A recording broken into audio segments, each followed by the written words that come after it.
Aziz est l'un de ces informaticiens qui travaillent sur les langues locales.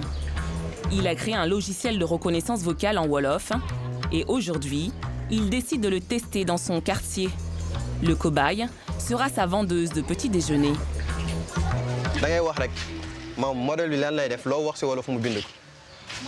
En France, da ngay wax rek ci wolof damay dem marché lu la neex waxal.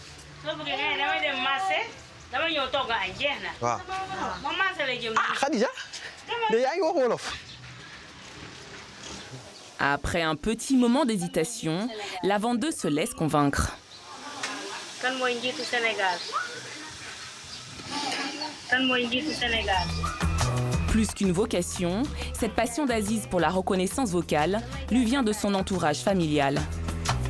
On a l'habitude à la maison de voir nos grands-pères nous dire « Est-ce que tu peux me lire ça ?»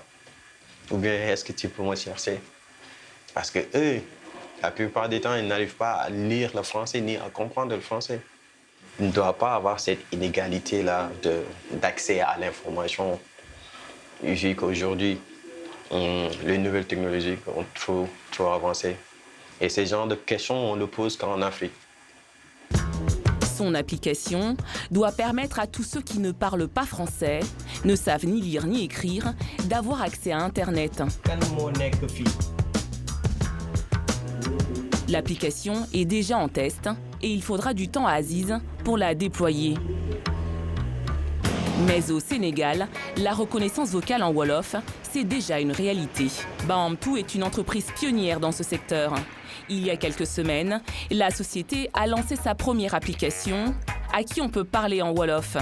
Dans le monde de l'informatique, cela s'appelle un chatbot qui doit donner des conseils aux patients atteints d'hémophilie. Alors, d'abord, on a dans l'application ici, on a le choix entre deux versions, français et Wolof. On choisit le Wolof. Et ici, dans la section Laaj, on a la possibilité de poser sa question soit par écrit, soit par audio. Alors, on va poser ici une question par audio. Lan moy wayum deret. Alors, on attend un peu le temps que le bot réfléchit pour nous donner la réponse. Alors, ici.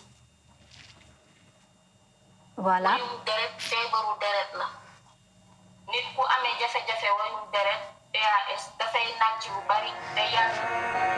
Une application qui vise à aider les malades à mieux gérer leur maladie grâce à l'intelligence artificielle en Wolof. C'est quelque chose qui est quand même très important pour une personne qui est souffrant d'hémophilie et qui ne connaît pas la maladie. Il a la possibilité de poser ses questions en Wolof et le bot lui répond en Wolof.